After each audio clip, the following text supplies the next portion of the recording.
Baik, Assalamualaikum warahmatullahi wabarakatuh. Selamat pagi dan selamat malam untuk rekan-rekan semuanya. Pada kesempatan ini saya coba untuk memberikan penjelasan berkaitan dengan cara menghitung pajak penghasilan. Pada minggu lalu kita sudah memahami materi yang terdapat di dalam Google Classroom berkenaan dengan pajak penghasilan. Nah, sedikit saya mengingatkan kembali materi dari pajak penghasilan pada minggu lalu. Nah, ini adalah materinya. Kemudian bagaimana cara menghitung pajak penghasilan juga sudah dijelaskan, sudah tertera dalam materinya. Nah, ini dia materinya yang kemarin yang untuk cara menghitung pajak penghasilan pasal 21. Pertama langkahnya adalah bagaimana setiap rekan-rekan harus mengetahui terlebih dahulu besaran dari penghasilan bruto dalam sebulan. Nah, nanti semua pendapatan bruto tadi ataupun penghasilan bruto tadi include dari mulai gaji dan ditambah tunjangan-tunjangan lainnya. Nanti kita akan coba untuk belajar menghitung pajak penghasilan pasal 21. Kemudian selanjutnya Bapak Ibu harus juga memahami berkaitan dengan PTKP, penghasilan tidak kena pajak, sesuai dengan status dari setiap orang masing-masing. Jadi sebenarnya sudah disampaikan melalui materi ini, melalui tabel ini ya, untuk ditinjau kembali materinya. Ini saya buat ada 3 tahun yang terjadi perubahan-perubahan berkenaan dengan PTKP. Nah, status dari setiap orang tadi bisa saja wajib pajak tidak kawin ya, tanpa tanggungan, yaitu TK 0. Dan di sini ya, bisa dilihat, saya coba contohkan ya di sini. Nah ini, jadi nanti bisa dilihat di sini bentuknya seperti apa. Nanti silahkan dilihat kembali materi kemarin. Dan semua status tadi ya ini ya, dari mulai tidak kawin, kemudian ada kawin dan belum memiliki tanggungan, dan sampai kawin dan memiliki tanggungan. Dan maksimal untuk tanggungan itu adalah 3 ya. Nah ini baik, kembali lagi ke awal ya, cara menghitung pajak penghasilan tadi. Nah, selanjutnya adalah pengurangan lainnya. Selain tadi kita menghitung penghasilan ataupun pendapatan bruto, kemudian kita lakukan penghasilan tidak kena pajak, kemudian kita hitung juga pengurangan. Adapun pengurangan penghasilan ada 2. Yang pertama tunjangan biaya jabatan itu sebesar 5%. Nah, ini juga nanti setiap orang juga mendapatkan tunjangan biaya jabatan meskipun setiap pegawai tadi tidak memiliki jabatan. Begitu juga dengan tunjangan iuran. Nah, tunjangan iuran ini setiap orang akan didapatkan atau mendapatkan pengurangan. Nah, maksimal dari setiap orang tadi untuk tunjangan biaya jabatan itu sebesar 500.000. Kalau misalkan terjadi misalkan tunjangan biaya jabatannya berdasarkan perkalian dengan gaji mencapai katakanlah misalkan 700.000, maka yang diperkenankan untuk dikurangi hanya 500.000. Itu batasan maksimal. Begitu juga dengan iuran pensiun. Iuran pensiun ini juga terdapat batas maksimal sebesar 200.000 per bulan. Jadi kalau misalkan iuran pensiunnya setiap pegawai tadi katakanlah misalkan 300.000, maka tidak bisa diperkenankan seluruhnya dikurangkan, tetapi hanya batas maksimal per bulan sebanyak 200.000. Oke, baik. Setelah itu kita baru melakukan perhitungan setelah ditambah dan pengurangan tadi, maka langkah berikutnya adalah melakukan penghasilan, menghitung penghasilan neto. Nah, penghasilan neto tadi penghasilan bruto dikurangkan PTKP, dikurangkan iuran jabatan dan pensiun, maka terdapatlah nilai dari penghasilan neto. Nah, berikutnya baru kita akan mengkalikan dengan tarif pajak sesuai dengan penghasilan neto yang setiap orang kita tadi. Nah, ini dia. Ini merupakan bentuk tarif. Ya, misalkan kita 0 sampai 50 juta, katakanlah penghasilan netonya 0 sampai 50 juta, maka dia akan mendapatkan ataupun dikenakan tarif 5%. Nah, kalau misalkan pendapatan kita 50 juta sampai 250 juta, itu dikenakan tarif 50% dan seterusnya. Kalau misalkan setiap pegawai tadi mendapatkan pendapatan bersih setahunnya, katakanlah misalkan 200 juta, maka cara mengkalikan penghasilannya tidak boleh langsung dikalikan pada level ataupun tarif yang 15%, tetapi harus dikalikan terlebih dahulu yang tarif yang pertama, yaitu 5%. 5%, kemudian baru selebihnya dikalikan dengan tarif 15%. Nanti kita akan coba dengan contoh-contohnya. Baik, saya akan langsung ke contoh-contohnya yang sudah saya siapkan. Mungkin rekan-rekan bisa sama-sama memperhatikan. Oke, ini ya.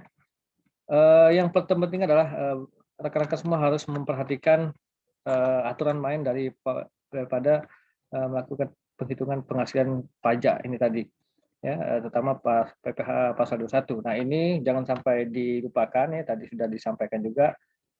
Kita akan menjadikan acuan ini dari kondisi setiap orang, kemudian juga ini juga tidak boleh lepas berkaitan dengan tarif. Nanti kan kita ketahui berapa penghasilan netonya, maka dikenakan tarif berapa persen. Oke, kita ambil contoh, salah satunya adalah saya memfokuskan kepada kondisi pajak tetap dengan gaji bulanan. Nah, katakanlah misalkan saya ambil contoh di sini, saya buat reto pada tahun 2020, rekan-rekan bisa baca sendiri nanti. Kemudian bekerja pada sebuah perusahaan, memperoleh gaji, ya, ini gaji kotor ataupun bruto sebesar 5.750.000 rupiah.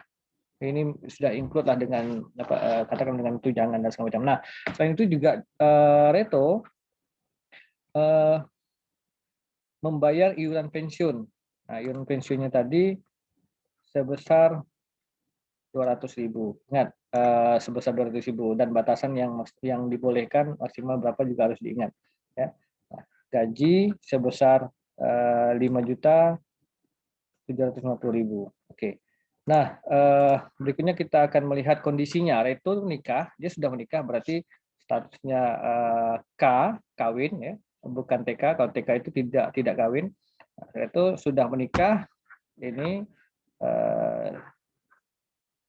ya, ini menikah, kemudian belum mempunyai anak. Nah, berarti di sini kalau kita lihat di materi sebelumnya dapat juga seperti ini. Ya,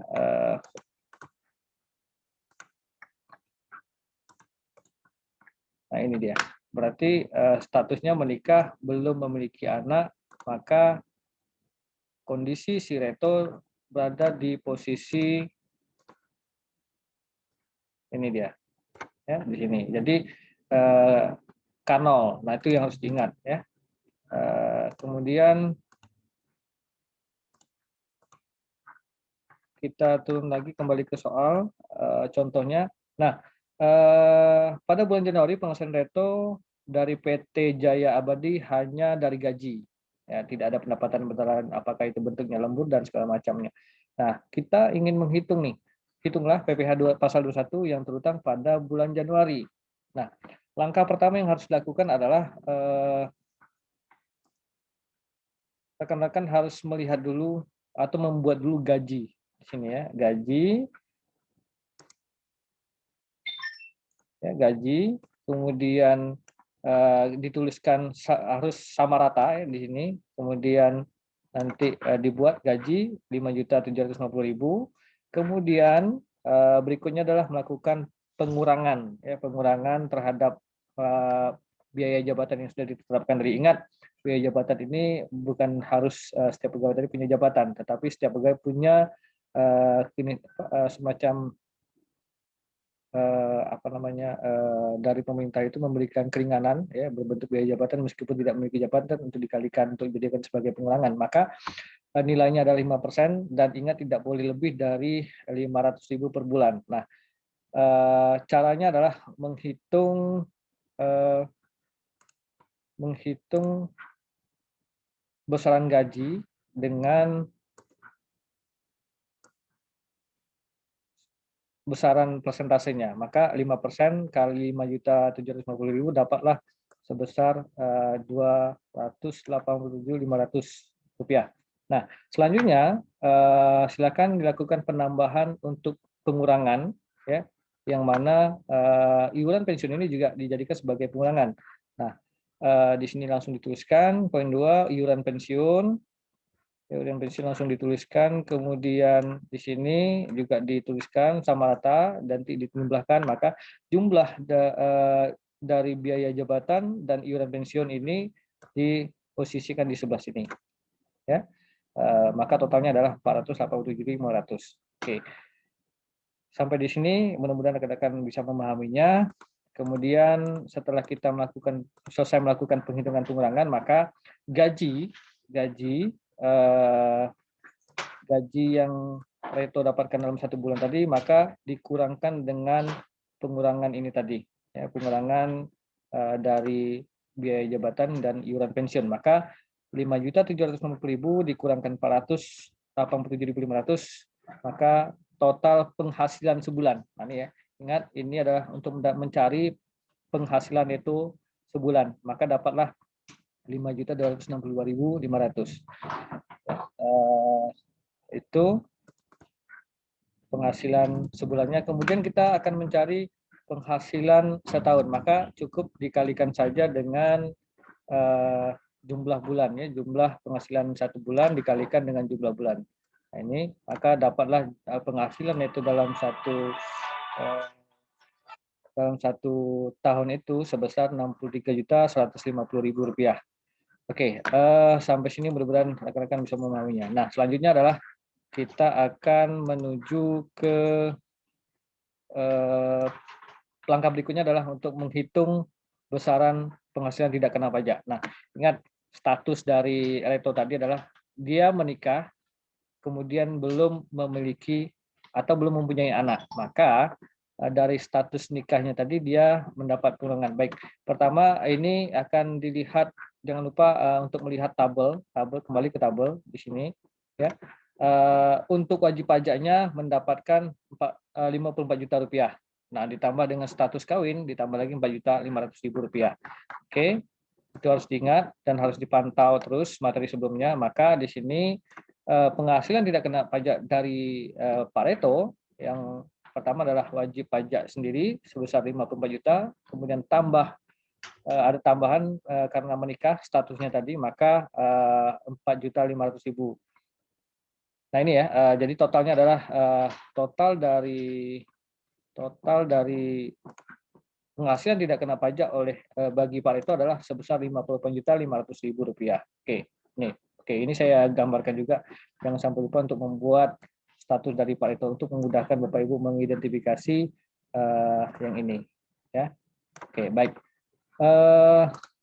Selanjutnya adalah setelah kita mendapatkan jumlah ini tadi, maka total penghasilan neto dalam setahun silakan dikurangkan dengan penghasilan tidak kena pajak. Nah, ya, maka kita mendapatkan hasilnya sebesar Rp4.650.000. Nah, inilah besaran pajak yang harus kita kalikan dengan tarif dan akan kita temukan berapa besaran pajak yang akan kena bagi Pak Reto. Nah, ini adalah penghasilan kena pajak dalam setahun ini, ya. Ini bisa dilihat. Maka ini jumlahnya. Nah, untuk menemukan berapa besarannya, maka ini juga akan melihat lagi ataupun kembali ke tabel yang sebelumnya untuk melihat berapa besaran tarif pajak yang dikenakan. Oke, nih. Nah, besaran penghasilnya adalah sebesar 4 juta sekian. Nah, itu terletak pada level yang pertama atau lapisan pertama, 0 sampai dengan 50 juta. Maka tarifnya adalah sebesar 5%, ya. Ini sebesar 5%. Nah, nanti kita tinggal dikalikan dengan 5%. Oke. Baik, kita lanjut ke perhitungan pajaknya. Nah, di sini yang tadi sudah kita pantau kembali besaran penghasilan kena pajaknya, kemudian kita sudah menemukan lapisan pajaknya, maka tinggal Bapak Ibu kalikan di sini. Rekan-rekan juga bisa kalikan langsung 5% kali jumlah penghasilan kena pajak, maka dapatlah hasilnya sebesar Rp232.500. Nah, inilah besaran pajak yang harus dibayarkan Reto dalam 1 tahun. Nah, sementara kita kembali lagi kepada pertanyaan awal adalah di sini dari pertanyaannya adalah kita disuruh untuk menghitung PPh pasal 21 utang pada bulan Januari. Berarti tinggal Bapak Ibu bagikan saja ya ini ya. Nanti hasil dari perhitungan perkalian tarif pajak dapat ini, maka tinggal dibagikan sebanyak 12 bulan. Maka ketemulah hasilnya pajak yang harus dibayarkan atau pajak terhutang dari Reto pada bulan Januari itu sebesar Rp19.375.000. Oke. Ini dengan catatan jika Reto memiliki NPWP atau nomor pokok wajib pajak. Jika Reto tidak memiliki nomor pokok wajib pajak, maka Reto harus membayar lebih dari yang dihitungin tadi, maka semacam denda, maka harus dikalikan sebesar 120% sesuai dengan aturan yang berlaku. Nah, ini dia. Jadi 120% kalikan saja jumlah per bulannya tadi atau bulan Januari, maka dapatlah Rp23.250.000. Oke, ini untuk yang contoh yang model pertama. Kemudian kita lanjutkan ke contoh yang kedua. Nah, yang ini yang memiliki dua lapisan tarif pajak. Mudah-mudahan bisa memberikan pencerahan kepada rekan-rekan semuanya. Nah, soalnya juga simpel, cuma saya membedakan jumlah dari pendapatan dan kondisi wajib pajak. Nah, contoh gini, nomor 2 ini adalah Pak Bambang ya, pada tahun 2020 bekerja pada perusahaan PT Sinar Rezeki dengan memperoleh gaji sebulan 15 juta rupiah. Ya. Jadi beliau membayar iuran pensiun sebesar Rp200.000. Kemudian, ada kesalahan memberikan contoh. Ya, Reto ini nanti saya ganti Bambang. Ya, menikah dan mempunyai 2 anak. Oke. Kemudian pada bulan Januari Pak Bambang, ya Reto sekali lagi Reto ini typo, nanti saya ganti. Mendapatkan pendapatannya dari gaji. Ya. Kemudian coba hitung kembali PPh pasal 21 terutang pada bulan Januari. Oke, terlepas soalnya memang ada yang nama yang keliru, tapi tidak ada masalah. Yang penting kita fokus kepada besaran jumlah gaji yang diterima, kemudian iuran pensiun dan kondisi dari Pak Bambang tadi. Ya. Nah, seperti di awal, ya, silakan rekan-rekan pertama mengidentifikasi terlebih dahulu jumlah pendapatan yang diterima oleh Pak Bambang. Ya, ini satu. Yang kedua adalah besaran iuran pensiun. Nah, ini yang perlu diingat kembali.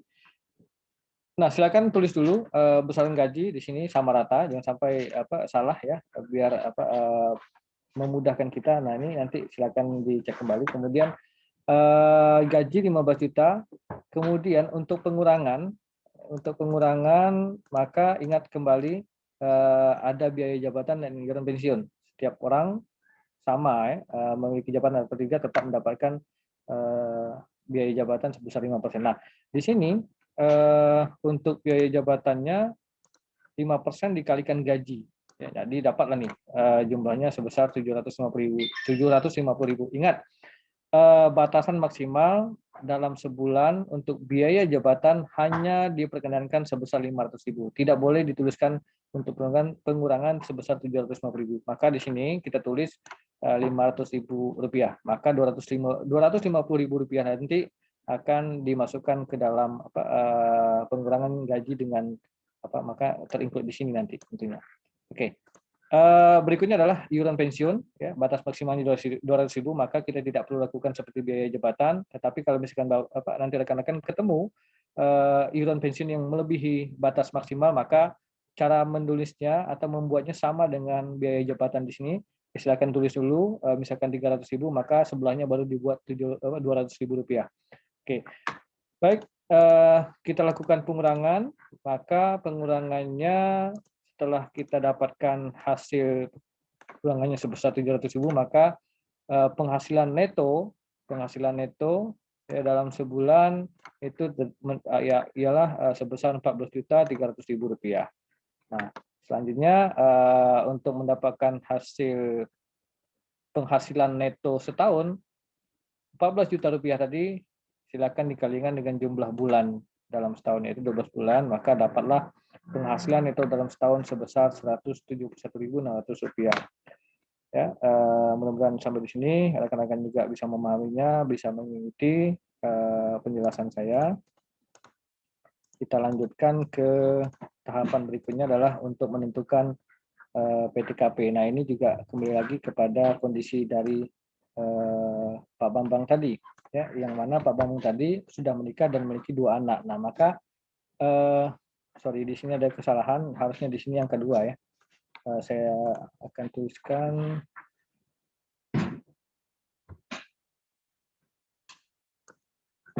di sini yang kedua,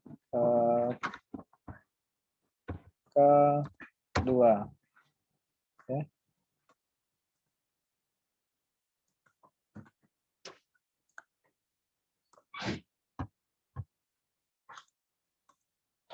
Kepada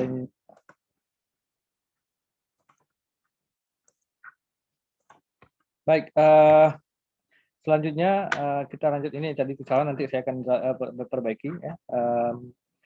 Pada intinya kalau misalkan K2 berarti dia kawin dengan tanggungan 2 atau memiliki 2 anak tadi ya. Maka sama seperti sebelumnya, untuk wajib pajak sendiri maka dibuat sebesar Rp54 juta. Kemudian karena dia statusnya menikah ataupun kawin tadi, maka mendapatkan tambahan PTKP-nya sebesar Rp4.500.000, dan tambahan karena memiliki 2 anak, maka Rp4.500.000 tambah Rp4.500.000 menjadi Rp9 juta. Maka total dari keseluruhannya ya,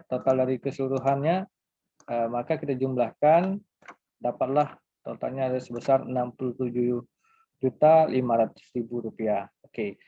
Nah, setelah kita mendapatkan jumlah penghasilan tidak kena pajak dengan kondisi Pak Bambang yang kawin dan memiliki 2 anak, maka baru kita lakukan tahapan berikutnya untuk melakukan pengurangan. Ya.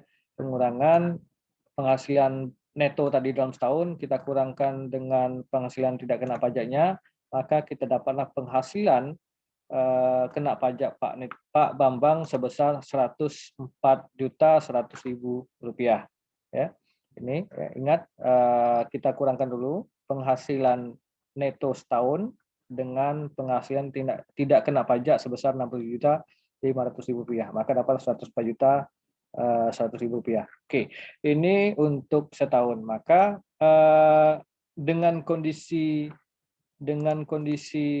pendapatan atau penghasilan kena pajaknya sebesar Rp104.000, maka kita kembali melihat tabel ya. Di sini kita tinjau lapisan pajaknya. Nah, ini ya, karena pendapatan Pak Bambang sebesar Rp104.100.000, maka dia tempatnya posisinya adalah terdapat dalam 2 lapisan. Jadi Bapak Ibu jangan langsung mengalihkan karena posisinya 100 juta, maka kalau misalkan dilihat di sini adalah 50 juta sampai dengan 250 juta dikali, maka tarifnya adalah sebesar 5%. Jadi tidak harus dikalikan langsung ke 15%, tetapi dilakukan dulu dikeluarkan dulu 50 juta pertama untuk dikalikan dengan 5%, seperti itu. Kalau misalkan dikalikan sekaligus dengan 15%, maka besaran pajaknya akan semakin besar. Nah, ini yang dimasukkan dengan tarif pajak progresif itu seperti ini ya, progresif. Jadi paling tidak ada keringanan-keringanan yang diberikan oleh pemerintah kepada wajib pajak, seperti itu. Nah, ini ya, ini silahkan ditinjau dalam kondisi berapapun hasil penghasilan kena pajaknya, apakah 500 juta atau 300 juta, kita lihat di sini. Tidak boleh misalkan 300 juta langsung dikalikan dengan 25%, karena posisinya 250 juta sampai 500 juta. Posisi ranknya di sini.